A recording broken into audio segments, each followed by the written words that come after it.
Welcome to JNI today. ముందుగా headlines చూద్దాం.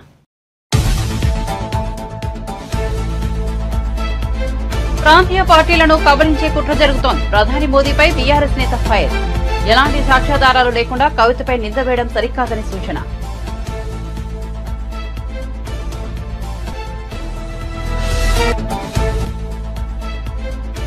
మేం అధికారంలోకి వస్తే సింగపూర్ తరహాలో మంగళగిరి అభివృద్ధి చేస్తామన్న లోకేష్. గుంటూరు ఎంపీ అభ్యర్థి పెమ్మసాని చంద్రశేఖర్తో కలిసి మంగళగిరి నియోజకవర్గంలో రెండో రోజు పర్యటన. జగన్ కు ప్రాణహాని ఉందని గతంలో డీజీపీ చెప్పారు. ఇప్పుడు బస్సు యాత్రకు ఎలా అనుమతిస్తారన్న టీడీపీ నేత ఆనం వెంకటరమణారెడ్డి. 5 ఏళ్లలో తొలిసారిగా జనంలోకి వస్తున్న జగన్ కు స్వాగతం అంటూ ఆనం వ్యంగ్యం.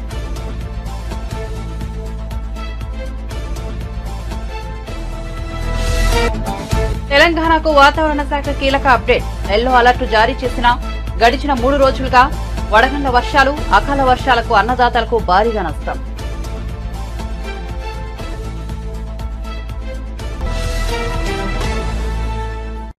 ఇక వార్త వివరాల్లోకి వెళ్తే, దేశంలో బీజేపీకి వ్యతిరేకంగా ఉన్న పార్టీలను ప్రధాని మోదీ దర్యాప్తు సంస్థలతో వేధిస్తున్నారని బీఆర్ఎస్ మాజీ ఎమ్మెల్యే గొంగిడి సునీత ఫైరయ్యారు. కేసీఆర్ను లొంగదీసుకోవడానికి ఆడబిడ్డ అని కూడా చూడకుండా లిక్కర్ కేసులో కవితను మోదీ అరెస్టు చేయించారని ఆరోపించారు. తెలంగాణ భవన్లో మంగళవారం ఆమె ఢిల్లీ లిక్కర్ స్కామ్ కేసులో కవిత అరెస్టుపై మీడియాతో మాట్లాడారు. ప్రధాని నరేంద్ర మోదీ చిల్లర రాజకీయాలు చేస్తున్నారని, ఓ గల్లీ నాయకుడిలా ఆయన ప్రవర్తన ఉందని మండిపడ్డారు.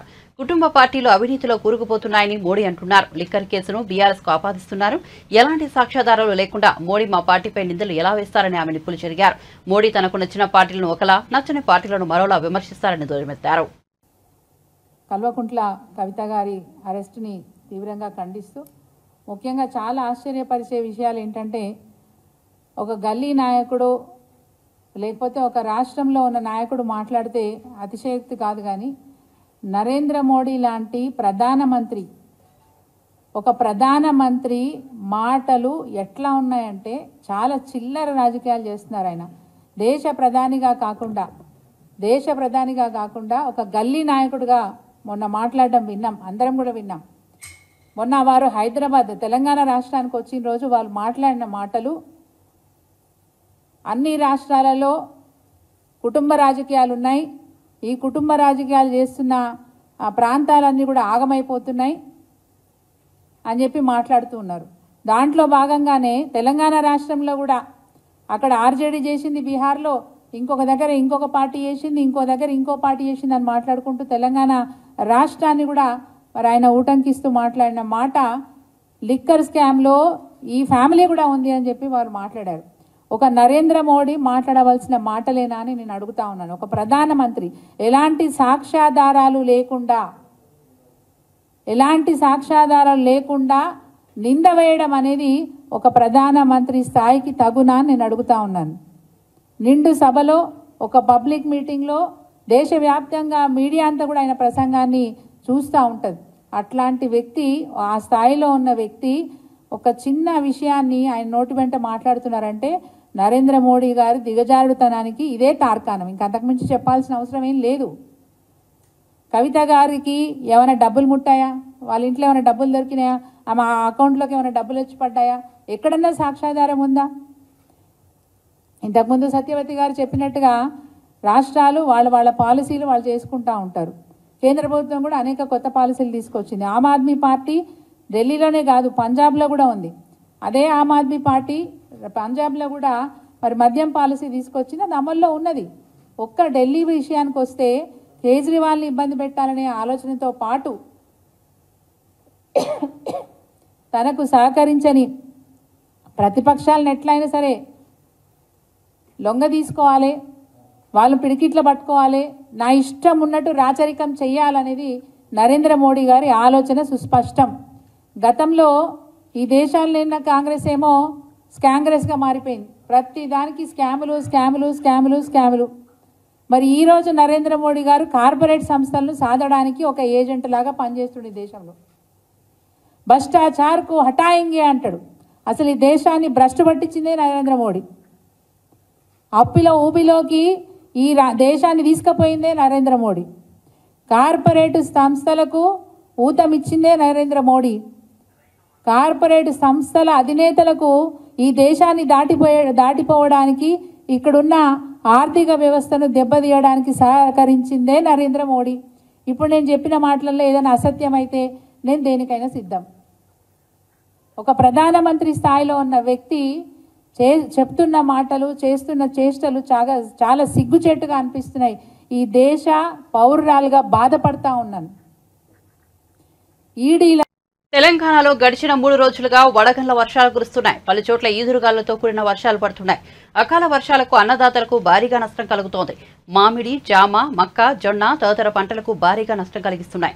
అయితే రాగల మరో 2 రోజులు రాష్ట్రంలో ఈదురుగాలులతో వర్షాలు కురిసే అవకాశం ఉందని హైదరాబాద్ వాతావరణ కేంద్రం వెల్లడించింది. ఈ మేరకు పలు జిల్లాలకు ఎల్లో అలర్ట్ను జారీ చేసింది.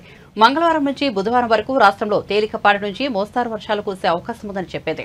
ఆదిలాబాద్, ఆసిఫాబాద్, మంచిర్యాల, నిర్మల్, నిజామాబాద్, జగిత్యాల, రాజన్న సిరిసిల్ల, కరీంనగర్, పెద్దపల్లి జిల్లాలో అక్కడక్కడ ఉరుములు, మెరుపులు, ఈదురుగాలులతో వర్షాలు కురిసే ఛాన్స్ ఉందని హైదరాబాద్ ప్రాంతీయ వాతావరణ కేంద్రం చెప్పింది. గంటకు కిలోమీటర్కు 30 నుంచి 40 కిలోమీటర్ల వేగంతో గాలులు వీచే అవకాశం ఉందని తెలిపింది. బుధవారం నుంచి గురువారం వరకు ఆదిలాబాద్, ఆసిఫాబాద్, మంచిర్యాల, నిర్మల్, నిజామాబాద్ జిల్లాలో ఉరుములు, మెరుపులతో వానలు పడే అవకాశం ఉందని పేర్కొంది. ముఖ్యమంత్రి జగన్మోహన్ రెడ్డి ఈ నెల 27 నుంచి బస్సు యాత్ర ప్రారంభిస్తారని ప్రభుత్వ సలహాదారు సజ్జల రామకృష్ణారెడ్డి అన్నారు. మంగళవారం మీడియాతో మాట్లాడుతూ సిద్ధం పేరుతో రాష్ట్రంలో 4 చోట్ల సభలు నిర్వహించామన్నారు. సీఎం జగన్ 20 ఏళ్ల పాటు జరగని అభివృద్ధిని చేశారన్నారు. మేనిఫెస్టోలో 99% హామీలు నెరవేర్చేశామని చెప్పుకొచ్చారు. సిద్ధం సభలతో జాతీయ స్థాయిలో అందరి దృష్టి రాష్ట్రంపై పడిందన్నారు. దానికి కొనసాగింపుగా మేము సిద్ధం, మా బూత్ సిద్ధం అని కార్యకర్తలు ప్రకటించారని తెలిపారు. దీనికి కొనసాగింపుగానే ఈ నెల 27 నుంచి సీఎం జగన్ ఇడుపులపై నుంచి బస్సు యాత్ర ప్రారంభిస్తారని ప్రకటించారు. సిద్ధం పేరుతో రాష్ట్రంలో 4 చోట్ల ఉత్తరాంధ్ర నుంచి ఇటు అనంతపురం జిల్లా వరకు నిర్వహించిన విషయం అందరికీ తెలిసిందే. ఈ 4 సభలు జరిగిన తీరు గాని లేదా అక్కడికి వచ్చిన లక్షలాది మంది వైఎస్ఆర్ కాంగ్రెస్ పార్టీ కార్యకర్తలు గాని మా అధినాయకుడు జగన్మోహన్ రెడ్డి గారికి అక్కడ పట్టిన నీరాజనాలు కానీ రెస్పాన్స్ కానీ ఇవన్నీ దేన్ని ప్రతిబింబిస్తున్నాయి అంటే చెప్పిన మాట మీద నిలబడి విశ్వసనీయతకు మారుపేరుగా గత 5 ఏళ్ల పాలనలో తొలిసారి అవకాశం ఇచ్చిన ప్రజలకు వాళ్లకు చేయాల్సిన సేవలో ఒక 20 ఏళ్ల పాటు కూడా జరగనంత అభివృద్ధిని కానీ సంక్షేమాన్ని కానీ ఈ రాష్ట్రానికి అందించి మేనిఫెస్టోలో 99% హామీలు పూర్తిగా చేసి మేనిఫెస్టోలకే కొత్త అర్థం ఇచ్చి ఇట్లా ఉండాలి ఒక రాజకీయ పార్టీ అంటే, ఇలా ఉండాలి ఒక మేనిఫెస్టో అంటే, ఇలా ఉండాలి ఒక నాయకుడు అంటే అని ఒక విలక్షణమైన కొత్త సంస్కృతికి భవిష్యత్ తరాలకు మార్గదర్శకంగా ఉండే నాయకత్వాన్ని కూడా ఇచ్చిన జగన్మోహన్ రెడ్డి గారు ఆయన నాయకత్వంలోని మా పార్టీ ఇప్పుడు ఎన్నికల షెడ్యూల్ వచ్చిన నేపథ్యంలో నెక్స్ట్ స్టెప్గా జగన్మోహన్ రెడ్డి గారు బస్ యాత్ర రాష్ట్రం ఈ కింది నుంచి ఇడుపులపాయి నుంచి ఉత్తరాంధ్ర వరకు నిర్వహించాలని తలపెట్టింది పార్టీ. ఒకవైపు రాష్ట్ర స్థాయిలో 4 చోట్ల దీని దిక్కులు పిక్కటలేలాగా దాని ప్రతిధ్వని వినపడింది సిద్ధం సభలది. జాతీయ స్థాయిలో కూడా అందరి దృష్టి ఈ వైపు మళ్లింది. దానికి కొనసాగింపుగా క్రాస్ రూట్స్లో కింద ఆల్రెడీ మేము సిద్ధం, మా బూత్ సిద్ధం అని చెప్పి బూత్ స్థాయిలో కూడా ఎక్కడికెక్కడికి బూత్ కమిటీలు ఫామ్ కావడము, వాళ్ళందరూ కూడా ఆఖరు క్షేత్రస్థాయిలో గ్రాస్ రూట్స్లో కార్యకర్తలు కూడా వాళ్ళు ప్రతినబూని వచ్చే ఎన్నికలకు సమాయత్తముగా ఉన్నామని వాళ్ళు ప్రకటించిన ప్రాసెస్ అది ఇంకా నడుస్తుంది. దీని కొనసాగింపుగానే ఈరోజు కొత్త కార్యక్రమం టేకప్ చేశాం. ఈ నెల 27 నుంచి గౌరవ ముఖ్యమంత్రి వైఎస్ఆర్ కాంగ్రెస్ పార్టీ అధ్యక్షులు జగన్మోహన్ రెడ్డి గారు ఇడుపులపాయ నుంచి బస్సు యాత్ర ప్రారంభిస్తారు. ఈ బస్సు యాత్ర మొత్తం దేనికోసం, దేన్ని ప్రతిబింబిస్తుంది అంటే కార్యకర్తలందరినీ మేమంతా సిద్ధం అని సమాయత్తం చేయడం కోసం, సన్నద్ధం చేయడం కోసం ఎన్నికల సమరానికి ఆయన వాళ్ళను మోటివేట్ చేసే దిశగా ఈ కార్యక్రమం నడుస్తుంది. తెలుగుదేశం పార్టీ రాష్ట్ర అధికార ప్రతినిధి ఆనం వెంకటరమణారెడ్డి మీడియా సమావేశం నిర్వహించారు. సీఎం జగన్ మేమంతా సిద్ధం పేరిట ఈ నెల 27 నుంచి బస్సు యాత్ర చేస్తుండటంపై ఆయన స్పందించారు. ఈ 5 ఏళ్లలో తొలిసారిగా జనంలోకి వస్తున్న జగన్ ను స్వాగతిస్తామని వ్యంగ్యం ప్రదర్శించారు. ఎన్నికల కారణంగానే బస్సు యాత్ర పేరుతో జగన్ బయటికి వస్తున్నారని విమర్శించారు. జగన్ ప్రాణాలకు ప్రమాదం ఉందని గతంలో డీజీపీ చెప్పారని, అలాంటప్పుడు బస్సు యాత్ర చేసేందుకు జగన్ ను ఎలా అనుమతిస్తారని ఆనం వెంకటరమణారెడ్డి నిలదీశారు. జగన్ కు ప్రాణాపాయం లేదంటే గతంలో డీజీపీ చెప్పిన మాటలు అబద్దమా అని ప్రశ్నించారు. ఈరోజు మనం half ticket Jaganmohan Reddy bus యాత్ర గురించి, హాఫ్ టికెట్ అని చెప్పి అలవాటు అయిపోయింది. బస్ యాత్ర, బస్సుకి టికెట్ కొనుక్కొని ఎక్కబోయే జగన్మోహన్ రెడ్డి బస్ యాత్రని తెలుగుదేశం పార్టీ స్వాగతిస్తుంది. 5 ఏళ్లలో మొట్టమొదటిసారి జనాల్లోకి వస్తున్న జగన్మోహన్ రెడ్డిని తెలుగుదేశం పార్టీ స్వాగతిస్తుంది. గత 5 ఏళ్లుగా ఏ రోజు కూడా జనాల్లో రాని, జనాల్లో తిరగని, ఈరోజు ఎలక్షన్స్ రాగానే బస్సు యాత్ర గుర్తొచ్చింది. ప్రజల్లోకి వస్తున్న జగన్మోహన్ రెడ్డికి సుస్వాగతం, స్వాగతం, సుస్వాగతం. ఈరోజు కొన్ని ప్రశ్నలు ఉన్నాయి. ఆయన బస్సులో వచ్చినా హెలికాప్టర్లో వచ్చినా మాకేం పెద్ద ఫరక్ పడదు, మాకేం పెద్ద తేడా లేదు. కానీ మాకు కొన్ని అనుమానాలు ఉన్నాయి. మీకు అందరికీ తెలుసు ఏమని, 3 నెలల ముందర డీజీపీ గారు ఒక స్టేట్మెంట్ ఇచ్చారు ఇంటెలిజెన్స్. ఏమని, జగన్మోహన్ రెడ్డి కుటుంబం మీద, జగన్మోహన్ రెడ్డి కుటుంబం మీద సెక్యూరిటీ ప్రాబ్లం ఉంది, అతని మీద థ్రెట్ ఉంది. కాబట్టి అతని చుట్టూ ఉండే పోలీసు బలగాల్ని పెంచుతున్నాం, ఎస్పీజీ లాంటి సెక్యూరిటీని పెంచుతున్నాం. వైఎస్ కుటుంబానికి ప్రపంచంలో ఎక్కడున్నా సరే వాళ్ళకి ఆంధ్ర రాష్ట్ర పోలీసు వాళ్ళకి భద్రత కల్పించాలి. ఎందుకంటే కుక్కలు, పిల్లులు, పందుల నుంచి వాళ్ళకి విపరీతమైన థ్రెట్ ఉంది జగన్మోహన్ రెడ్డికి అనే ఒక అసెస్మెంట్తో, ఇంటెలిజెన్స్ వాళ్ళు ఇచ్చిన అసెస్మెంట్తో, ఇంటెలిజెన్స్ డిపార్ట్మెంట్ ఇచ్చిన నోటుతో ఈ పందులు, కుక్కలు, పిల్లుల దగ్గర నుంచి అతనికి విపరీతంగా సెక్యూరిటీ ఉంది. కాబట్టి 2 హెలికాప్టర్లు ఒక్కటి సరిపోదు, 2 హెలికాప్టర్లు కావాలా అని అన్నారు. సరే, మోడీ గారు 3 హెలికాప్టర్లో వస్తారు కాబట్టి నేనేమి తక్కువ, నాకేమి తక్కువ, మోడీ కన్నా నేను పెద్దోడిని అనే టైప్లో ఆయన 2 హెలికాప్టర్లు తెప్పించుకున్నాడు. ఓకే, దానికి కూడా మేమేం అంటున్నా. ఈరోజు ఈ బస్సు యాత్ర డీజీపీ గారు ఎలా ఒప్పుకుంటున్నారు? Simple point. ఈరోజు మొన్న వరకు ఉన్న సెక్యూరిటీ ఇష్యూస్, మొన్న వరకు సెక్యూరిటీ ఆయన జీవితం మీద ఒక థ్రెట్ ఉంది, ఆయన జీవితానికే ముప్పు ఉంది, పెను ముప్పు ఉందని చెప్పిన డీజీపీ గారు ఈరోజు ఏ విధంగా ఆయన్ని బస్సులో పోనిస్తారు అని మేము అడుగుతున్నాం. ఏమి ఇప్పుడు థ్రెట్ లేదా అని అడుగుతున్నాం. థ్రెట్ ఉందా లేదా? లేదు. పోలీస్ వర్గాలు, ఇంటెలిజెన్స్ డిపార్ట్మెంట్, డీజీపీ వాళ్ళు అబద్ధాలు చెప్పారా? ఎందుకు చెప్పాల్సి వచ్చింది? ఇప్పుడు నేను అడుగుతున్నా, ఎక్కడికి పోయినా హెలికాప్టర్లో పోయాడు. ఏ మీటింగ్కి, ఏ ఊరికి 5 కిలోమీటర్లు, 6 కిలోమీటర్లకు కూడా ఆయన ఏ రోజు కూడా వెహికల్ ఎక్కల. ఆయన హెలికాప్టర్లో పోయాడు, హెలికాప్టర్లో వచ్చాడు. గవర్నమెంట్ ఖర్చు, ఇబ్బందిలా. ఈ హెలికాప్టర్ నుంచి మీటింగ్ దగ్గరికి పోయేదానికి బ్యారికేడ్లు కట్టారు, చెట్లు కొట్టేశారు, పరదాలు కట్టారు, ఎవరికి కనిపించకుండా, అంటే కుక్కలు, పిల్లులు రాకుండా పరదాలు గిరదాలు కట్టి తీసుకోపోయారు. ఈరోజు బస్సు యాత్రలో ఆయన చేయబోయే బస్సు యాత్ర ఆల్మోస్ట్ ఒక 2500, 2000 కిలోమీటర్లు ఉంటుంది. ఈ 2000 కిలోమీటర్లకి బ్యారికేడ్లు ఖర్చు ఎవరిది? మొత్తం బ్యారికేడ్లు కట్టాలా? ఎందుకంటే సెక్యూరిటీ ప్రాబ్లం. పరదాలు కట్టాలి. ఈ 2000 కిలోమీటర్లో ఒక్క చెట్టు కూడా ఉండకూడదు. ఎందుకంటే సెక్యూరిటీ ప్రాబ్లం, చెట్లన్నీ కొట్టియాలి. సో హైవేలో ఒక చెట్టు కూడా ఉండదు. ఆయన హైవే ఎక్కడెక్కుతాడో అక్కడ చెట్టు ఉండదు. ఊర్లో ఎక్కడ పోతాడో, ఏ పల్లెకి పోతాడో, ఏ టౌన్కి పోతాడో అక్కడ ఒక చెట్టు ఉండకూడదు. బ్యారికేడ్లు కట్టాలి.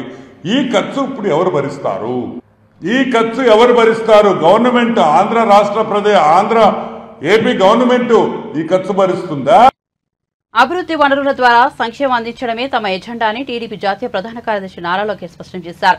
ఉద్యోగాల కల్పన ద్వారా రాష్ట్ర ఆదాయాన్ని రెట్టింపు చేస్తామన్నారు. గుంటూరు ఎంపీ అభ్యర్థి పెన్మాసాని చంద్రశేఖర్తో కలిసి మంగళగిరి నియోజకవర్గంలో 2 రోజులు లోకేష్ పర్యటించారు. తాము అధికారంలోకి రాగానే సింగపూర్ తరహాలో మంగళగిరిని అభివృద్ధి చేస్తామని హామీ ఇచ్చారు. Hyderabad success is the entire ecosystem.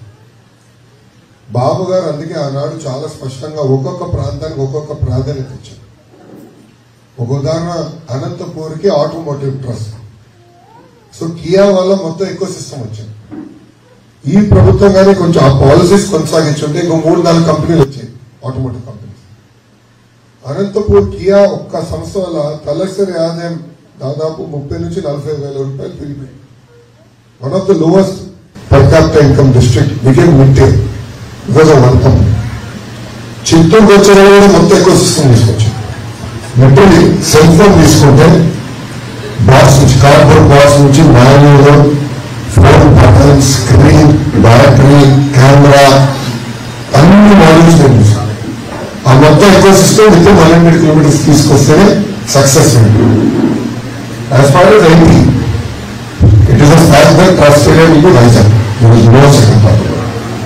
But at the same time, మీకు ఇక్కడ మంగళగిరికి వచ్చిన అమరావతి సెకండ్ స్టేట్ మంగళగిరికి వచ్చిన నేను ఆలోచించేది ఇక్కడ స్వర్ణకారులు ఎక్కువ ఉన్నారు, గోల్డ్ స్టూడెంట్స్.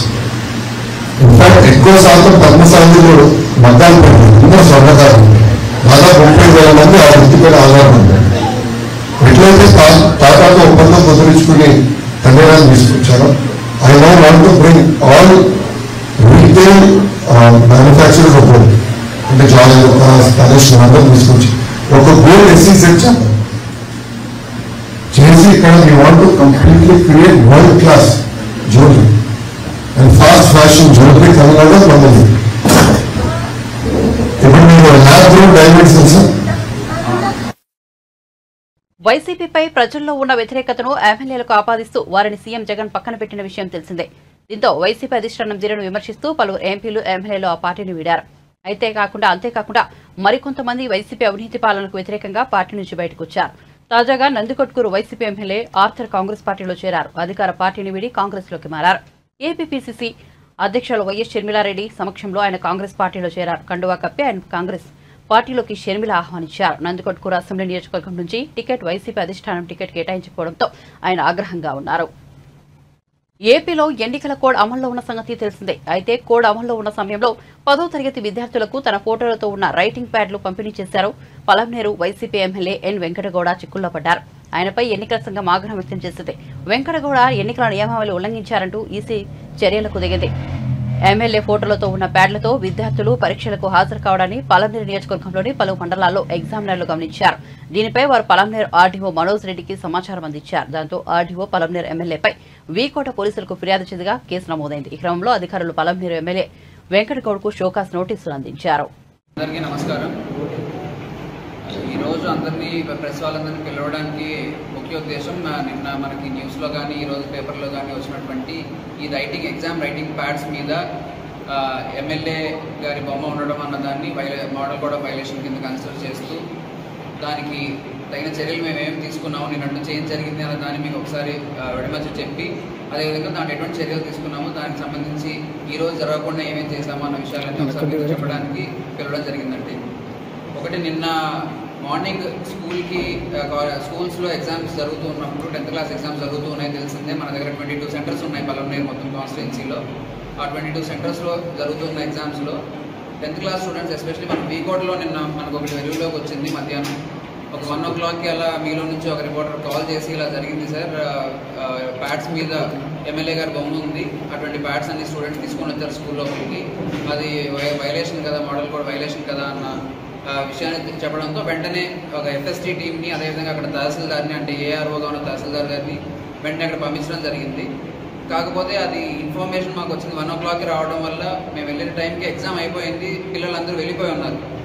సో ఆ తర్వాత అక్కడ వాళ్ళతో మాట్లాడగా తెలిసింది ఏంటి అని అంటే, ఆ ప్యాడ్స్ తీసుకొని వచ్చారు స్టూడెంట్స్, ఎగ్జామ్ వాళ్ళని వదిలేసి వెళ్తే ఆ ప్యాడ్స్ లేకుండా ఎగ్జామ్ రాలేని ఉద్దేశంతో అండ్ వాళ్ళు వాటిని యాక్సెప్ట్ చేయడం జరిగింది, అంటే లోపలికి పంపించడం జరిగింది కొన్ని ప్యాడ్స్ని. ఆ తర్వాత వచ్చి వాటిని సీజ్ చేద్దామన్నా వాటిని ఏదైనా వాడకుండా చేద్దాం అనుకున్నా సరే అది కుదరకుండా వాళ్ళు ఆ టైంకి వాళ్ళు వెళ్ళిపోయి ఉన్నారు. మనం 1 o'clock తెలిసింది, మనం 1:30 కల్లా అక్కడ వెళ్ళారు మన స్టాఫ్, ఫ్లయింగ్ స్క్వాడ్ వాళ్ళు కానీ, ఎంసీసీ టీమ్స్ కానీ, తహసీల్దార్ కానీ వెళ్ళి ఆల్ 6 సెంటర్స్ ఉంటే మీకోట్లో అన్ని సెంటర్స్లోనూ తిరిగారు. కాకపోతే అప్పటికే స్టూడెంట్స్ అందరూ వెళ్ళిపోయి ఉన్నారు, దానివల్ల అప్పుడు ఏం చేయలేకపోయాం మనము. కాకపోతే దానికి సంబంధించి ఇమీడియట్గా ఆల్ ఎగ్జామినేషన్ సూపరింటెండెంట్స్ చీఫ్స్కి 10th క్లాస్ ఎగ్జామ్ జరుగుతున్న సెంటర్స్లో ఉన్న వాళ్ళందరికీ కూడా వెంటనే ఒక మెమో, అదేవిధంగా ఒక సర్క్యులర్ ఇవ్వడం జరిగింది. మెమోలో మీ దగ్గర ఎవరైనా అలో చేశారా, అలో చేసి ఉంటే ఎందుకు చేశారు, అది వైలేషన్ అని తెలిసినా సరే అన్న ఒక క్వశ్చన్ వాళ్ళని అడగడం జరిగింది. దాన్ని వాళ్ళు సర్వ్ చేసి ఒక 2 days టైం ఇచ్చి దాంట్లో వాళ్ళు సమాధానం తీసుకోవాలనే ఉద్దేశంతో పంపించాము.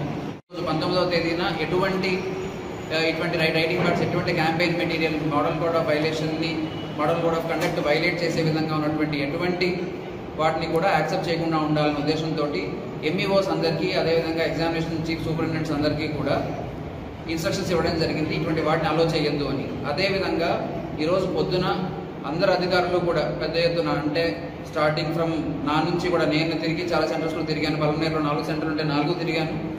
దాంతోపాటు అంటే పల్మనేరు అర్బన్లో 4 ఉన్నాయంటే ఆ 4 తిరిగాను. అదేవిధంగా అన్ని సెంటర్స్లో కూడా రూరల్ కానీ, పెద్ద పంజాని కానీ, గంగవరం కానీ, వీకోట కానీ, బైరెడ్పల్లి కానీ అన్ని చోట్ల ఉన్నటువంటి సెంటర్స్లో తహసీల్దార్సు, ఎంపీడీఓస్, ఈఓబీఆర్టీస్, ఈ ఫ్లయింగ్ స్క్వాడ్ టీమ్స్లో ఉన్న డీటీస్, వీఆర్ఓస్, ప్రతి సెంటర్ దగ్గర 2 వీఆర్ఓస్, అదేవిధంగా అర్బన్ ఏరియాస్లో మున్సిపల్ స్టాఫ్, ప్రతి చోట కూడా పెద్ద ఎత్తున మినిమం ఒక 4-5 మంది అన్న ప్రతి ఒక్క సెంటర్ దగ్గర చెక్ చేయడం అనేది జరిగింది, నార్మల్ సెక్యూరిటీ స్టాఫ్ కాకుండా. అదేవిధంగా డిఎస్పీ గారి కోఆర్డినేషన్ తోటి పోలీసులను కూడా అక్కడ పంపించడం జరిగింది. అక్కడ వాళ్ళు కూడా చెక్ చేయడం జరిగింది, వాళ్ళకి కూడా ఇన్ఫర్మేషన్ వెళ్ళింది, ఎవరైతే అక్కడ సెక్యూరిటీ ఉంటారో ఎవ్రీడే వాళ్ళందరికీ కూడా ఇన్ఫర్మేషన్ వెళ్ళింది. అందరూ కూడా చెక్ చేశారు. చెక్ చేసి కొన్ని ప్యాడ్స్ అని మళ్ళీ తీసుకొని వచ్చారు పిల్లలు, వాళ్ళకి తెలియకపోవడం వల్ల తీసుకొని వచ్చారు, ఏదో ఒక కారణం వల్ల తీసుకొని వచ్చారు. వచ్చిన వాటి అన్నింటినీ కూడా మేము అక్కడ సెంటర్స్ స్టార్టింగ్లోనే వాటి అన్నింటినీ కూడా ఆపేసి చేసుకున్నాం. మీరు చూస్తున్నారు అవి ప్యాడ్స్ అన్ని కూడా వాటిని ఇంకా. తాను బీజేపీలోకి చేరుతున్నట్లు వస్తున్న వార్తలపై బీఆర్ఎస్ నేత మాజీ మంత్రి శ్రీనివాస్ గౌడ్ మండిపడ్డారు. తాను బీజేపీలో చేరుతున్నానడం అవాస్తవమని స్పష్టం చేశారు. గుడికి వెళ్తే బీజేపీలో చేరినట్ట అని ప్రశ్నించారు. తానేంటో బీఆర్ఎస్ నాయకులు, కార్యకర్తలకు తెలుసునన్నారు. కొందరు కోడిగుడ్డు మీద ఈకలు పీకుతున్నారని ఆగ్రహం వ్యక్తం చేశారు. తప్పుడు ప్రచారం చేస్తే పరువు నష్టం దావా వేస్తానని హెచ్చరించారు. హైదరాబాద్లోని తెలంగాణ భవన్లో మంగళవారం ఆయన మీడియాతో మాట్లాడారు. బహుజనుల పార్టీగా దళిత బహుజనులే కాకుండా అగ్రవర్గంలో ఉంటున్న పేదలకు ఒక పేదల పార్టీగా పేరు పొందినటువంటి పార్టీ కనుకనే ఒక విద్యావంతుడు, రిటైర్డ్ ఐపీఎస్ అధికారి ఎన్ని ప్రలోభాలు చూయించినా, ఎన్ని పదవులు ఆశ చూయించినా, నా ఆశయం బహుజన రాజ్యం, నా ఆశయం బహుజనులు, పీడిత వర్గాలు, అగ్రవర్గాలు ఉన్నటువంటి పేదలకు న్యాయం జరగాలంటే అది కేవలం బీఆర్ఎస్ పార్టీతోనే సాధ్యమవుతుందని చెప్పి ఆలోచించి ఈరోజు ఆర్ఎస్ ప్రవీణ్ కుమార్ గారు మా పార్టీలో జాయిన్ అయినందుకు వారికి హృదయపూర్వకంగా వారికి స్వాగతం పలుకుతూ అభినందిస్తూ, బడుగులకు అండగా ఉంది కనుకనే కుట్రలు కుతంత్రాలు పన్ని అసత్యపు ప్రచారాలతో లేనిపోని అపోహలు సృష్టించి అభాండాలు వేసి ప్రలోభాలు చెప్పి మరి ఓట్లు వేయించుకున్నారు. బడుగు బలహీన వర్గాలు, రైతులు ఇప్పుడు ఆలోచన చేస్తూ ఉన్నారు. బలహీన వర్గాల వాళ్ళకు ఏ పార్టీ అండగా ఉంది, ఇన్ని స్కీమ్స్ ఎక్కడ ఎవరైంది ఈ దేశంలో ఎవరైనా చేసిందా, మేధావులందరూ ఇప్పుడు ఆలోచన చేస్తూ ఉన్నారు. ఆలోచన చేయని వాళ్ళు కూడా ఇలా ఆలోచన చేయాలని చెప్పి మేము అడుగుతా ఉన్నాం.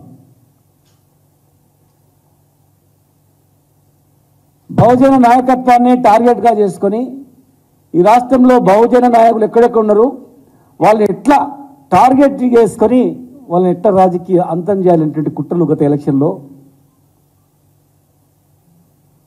చేసిన కుట్రలు ఇప్పుడు బహిర్గతం అవుతా ఉన్నాయి.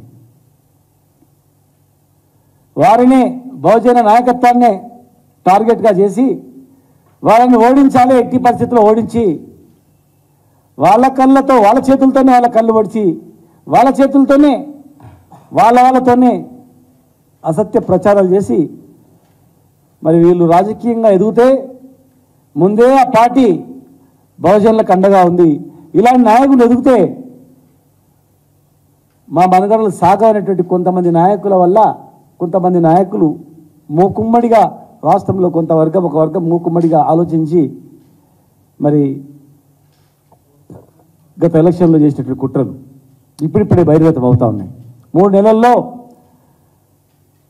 ఎంతమంది బహుజనుల మీద దాడులు జరుగుతూ ఉన్నాయి, బహుజన నాయకుల మీద దాడులు జరుగుతూ ఉన్నాయి. సోషల్ మీడియా ద్వారా, పోలీసుల ద్వారా, నాయకుల ద్వారా ఎన్నో రకాలుగా అవమానపరుస్తూ భయభ్రాంతులకు గురి చేస్తూ భయపెడుతూ ఈరోజు జరుగుతూ ఉంది. కేసీఆర్ మాత్రమే తెలంగాణ పుట్టుకనే డాక్టర్ బాబాసాహెబ్ అంబేద్కర్ ఆర్టికల్ 3లో తెలంగాణ రాష్ట్రం ఏర్పాటు కావాలని చెప్పినందుకే దాన్ని ఎజెండాగా తీసుకొని ఇలా మా నాయకుడు ఉద్యమాన్ని నడిపించిండు, రాష్ట్రాన్ని తెచ్చిండు. తెచ్చిన రాష్ట్రంలో లోతుగా విశ్లేషిస్తే పేద రైతుల నుంచి మొదలుకుంటే ఈ దేశంలో అత్యంత పీడిత వర్గాలైనటువంటి ఈ వర్గాలు ఆర్థికంగా సామాజికంగా ఎదగాలి, రాజకీయంగా ఎదగాలని చెప్పి ఎన్నో రిజర్వేషన్ మార్కెట్ యార్డ్ నుంచి మొదలుకుంటే నామినేటెడ్ పోస్టుల నుంచి మొదలుకుంటే ఎన్నో రిజర్వేషన్లు కల్పించి రాజకీయ భవిష్యత్ political power is master key అనేటువంటి అంబేద్కర్ సూచనల ప్రకారం మరి ఆ పొలిటికల్ కీ వైపు నడిపించిందే బీఆర్ఎస్ పార్టీ, కేసీఆర్ గారు. మరి ఈరోజు మీరందరూ రాజకీయ పరిస్థితి మీరు చూస్తూ ఉన్నారు, రాజకీయ నాయకుల పరిస్థితి మీరు చూస్తూ ఉన్నారు. మా పార్టీలో లబ్ధి పొందినటువంటి వాళ్ళ పరిస్థితి మీకు తెలుసు. మీడియాకు మిమ్మల్ని కన్నుగప్పి ఎవరేం చేయలేరు. వాస్తవాలు నిజమైనటువంటి మీడియా ప్రతినిధులకు తెలుసు. మేము మీడియా అని చెప్పుకునేటువంటి కొంతమంది సోషల్ మీడియాలో గురించి మాట్లాడారు, అందులో కూడా మంచి వాళ్ళు ఉన్నారు. సోషల్ మీడియాలో కూడా నీతి నిజాయితీతో జర్నలిజాన్ని నమ్ముకొని ఒక మంచి సందేశాన్ని ఇచ్చేటువంటి వాళ్ళు కూడా ఉన్నారు. కానీ కొంతమంది ఆ ముసుగులో చేరినటువంటి వాళ్ళు కూడా ఉన్నారు. దాన్ని ఛేదించేది మరి జర్నలిస్ట్. బులెటిన్ ముగించే ముందు హెడ్లైన్స్ మరోసారి చూద్దాం.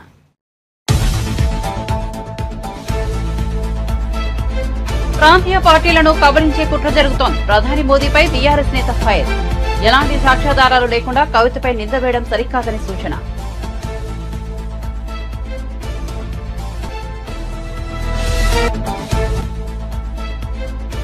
మేం అధికారంలోకి వస్తే సింగపూర్ తరహాలో మంగళగిరి అభివృద్ధి చేస్తామన్న లోకేష్. గుంటూరు ఎంపీ అభ్యర్థి పెమ్మసాని చంద్రశేఖర్తో కలిసి మంగళగిరి నియోజకవర్గంలో 2వ రోజు పర్యటన. జగన్ కు ప్రాణహాని ఉందని గతంలో డీజీపీ చెప్పారు. ఇప్పుడు బస్సు యాత్రకు ఎలా అనుమతిస్తారన్న టీడీపీ నేత ఆనం వెంకటరమణారెడ్డి. 5 ఏళ్లలో తొలిసారిగా జనంలోకి వస్తున్న జగన్ కు స్వాగతం అంటూ ఆనం వ్యంగ్యం.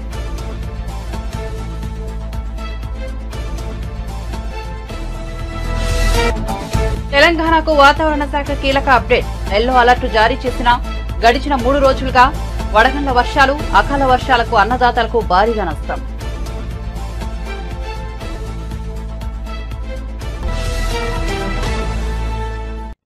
మరిన్ని అప్డేట్స్ కోసం చూస్తూనే ఉండండి జై టుడే.